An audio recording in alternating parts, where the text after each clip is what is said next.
টাকার মেশিন ঘুমাইতেছে, ক্লান্ত শরীর আর বুক ভরা কষ্ট নিয়ে।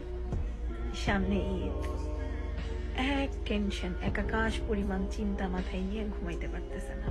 কেন জানেন? রোজা চলে যাইতেছে, ফ্যামিলিকে মার্কেটিং এর জন্য এক্সট্রা টাকা দিতে হবে, বাড়িতে অনেক খরচ আছে, সেগুলো দিতে হবে, সারা বছর যাদেরকে দেয় না তাদেরকেও দিতে হবে, নিজেকেও চলতে হবে, আবার মানুষের কাছ থেকে আনা ঋণও পরিশোধ করতে হবে। এত এত চিন্তা নিয়ে, এক বুক কষ্ট নিয়ে একটা মানুষ ঘুমায় কেমনে বলেন তো? কিন্তু আমরা পরিবারের মানুষ হা করে তাকায় রয়েছি যে কখন সে টাকা পাঠাবে। একটা ধরে মার্কেটে যাবো, পরিবারের সবার জন্য মার্কেট করব, নতুন জামা কিনবো, নতুন ড্রেস কিনবো, নতুন মানে ভালো ভালো খাবার কিনবো।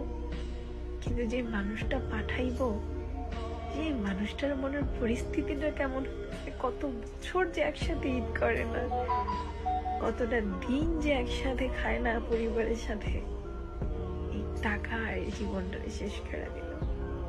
টাকার মেশিনের চোখটা বন্ধ হয়ে গেলে দুনিয়াটা পুরো অন্ধকার হয়ে যাবে।